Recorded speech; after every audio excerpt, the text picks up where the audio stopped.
Called from Florida saying they found a really cheap ticket on a low-cost carrier.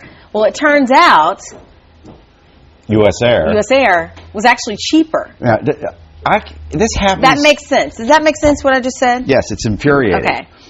So how did this happen? Right.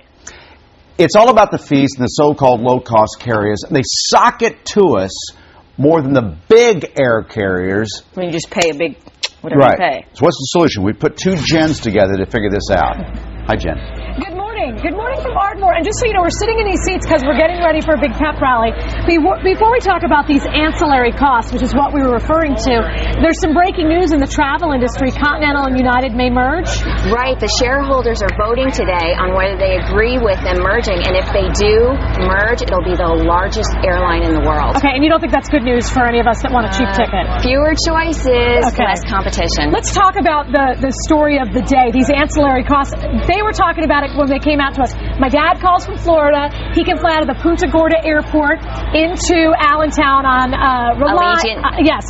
And he says, oh, it's so cheap. And I said, Dad, once I pay for my seat assignment to carry my kid on, to breathe the air, it's like you might as well go with U.S. Air or Southwest Airlines. Right, exactly. The airlines released their numbers this year so far for the first 2 quarters.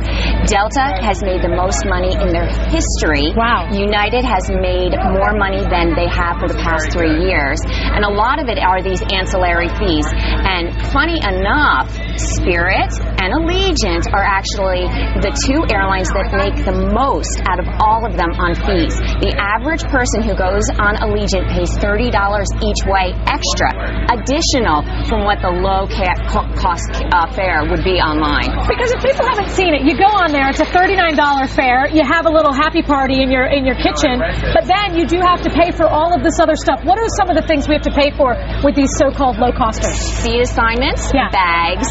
Remember, Spirit was famous for putting the carry-on bag as well as the check bag fee on. You pay for your beverages, your food, everything, additional blankets. They call it a care package now, your blankets and your headphones. So all of these extra fees. But the big thing is the airlines cut down on their service.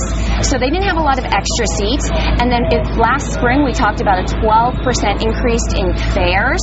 So you put the fares, fewer empty seats, and these fees, and it just means more money. All right, travel agent, as we wrap it up, anything we can do to escape it? I would say when you search, look at everything. Go through. We had talked about the True Price website a couple of months ago and what it always comes to. So do some price comparison and really look at those fees. Okay. Thank you so much. Sure. We have a big morning. Do not go away. We're going to talk about this issue. Should you buy life insurance for your child? And then later, we're gearing up for a pretty big pep rally. Yeah. You look fantastic, by the way, Jen. Well, I've had some of this intercourse beer they have here. I'll explain that. Excuse me? Okay. All right, Thank you, Jen.